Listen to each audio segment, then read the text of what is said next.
Assalamualaikum warahmatullahi wabarakatuh.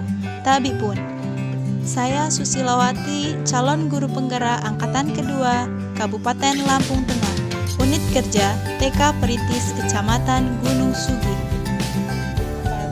Di dalam rangka pemenuhan tugas pendidikan guru penggerak, koneksi antar materi, kesimpulan dan refleksi pemikiran Ki Hajar Dewantara.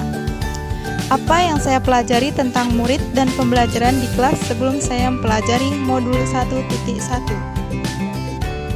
Yang saya pelajari tentang murid dan pembelajaran di kelas sebelum saya mempelajari modul 1.1 ini, saya selama ini sebagai seorang pendidik selalu menuntut peserta didik saya harus mendengarkan dan melakukan apa yang saya berikan kepada mereka.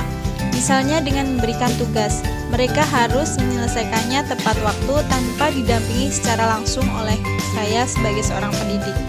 Apalagi kondisi yang seperti saat ini, mereka belajar secara daring di rumah masing-masing.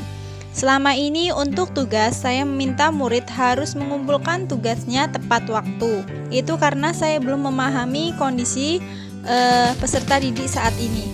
Selama ini saya melihat dan merasakan ada kejenuhan dalam belajar mereka, karena selalu saya minta untuk mengirimkan tugasnya tepat waktunya. Karena selalu saya ingatkan, sehingga sebagai peserta didik mereka belum mempunyai kesadaran diri untuk belajar, apalagi merasakan yang namanya belajar secara merdeka atau merdeka belajar. Apa yang berubah dari pemikiran atau perilaku saya setelah pelajari modul ini? Yang berubah dari pemikiran atau perilaku saya setelah pelajari modul 1.1 ini, saya semakin mengerti dan memahami tentang filosofi atau pemikiran dari Ki Hajar Dewantara, sehingga memberikan motivasi saya untuk menerapkan nilai-nilai yang diajarkan oleh Ki Hajar Dewantara tersebut. Dan saya semangat serta optimis dalam melakukan perubahan untuk pembelajaran ke depan. Dan saya harus selalu bekerja sama dengan kepala sekolah, guru, maupun orang tua, karena kami memiliki tujuan yang sama dalam pelaksanaan pembelajaran untuk menciptakan suasana pembelajaran yang lebih nyaman, menyenangkan, dan bermakna untuk peserta didik. Guru juga harus memiliki kesabaran dan keikhlasan dalam mendidik. Guru juga harus memiliki kemampuan untuk mendidik dan mengajar sesuai kebutuhan peserta didik saat ini. Misalnya, guru juga harus mempunyai kemampuan penggunaan teknologi, karena guru dituntut dapat mengetahui atau mengikuti kodrat. Apa yang bisa saya terapkan lebih baik agar kelas saya mencerminkan pemikiran Ki Hajar Dewantara? Saya harus menerapkan filosofi dari Ki Hajar Dewantara tersebut. Yang pertama, ing ngarsa sun tulodo. Sebagai guru, saya harus memberikan contoh dalam arti terlebih dahulu saya harus memperbaiki tingkah laku saya agar menjadi contoh yang baik buat peserta didik saya.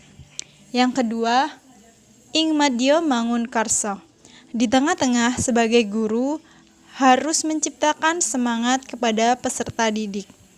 Yang ketiga, tut uri handayani.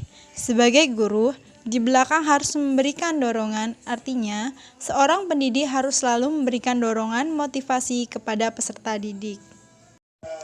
Dan saya juga ingin menjadi guru yang dapat diibaratkan sebagai petani, yang selalu merawat, memupuk, dan selalu memelihara sehingga dapat menghasilkan buah yang baik. Begitupun dengan saya sebagai seorang guru dengan peserta didik saya.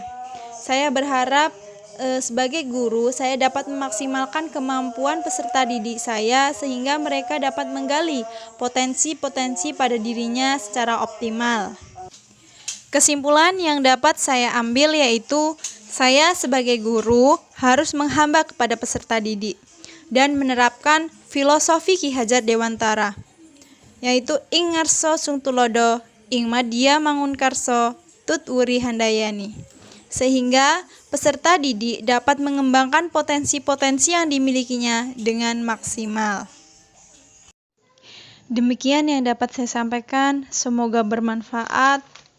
Penano bahaso sikampun, bak nyaman dio bahaso sikam, sekurang nujum di metei kupa, mahap alimpuro. Wassalamualaikum warahmatullahi wabarakatuh.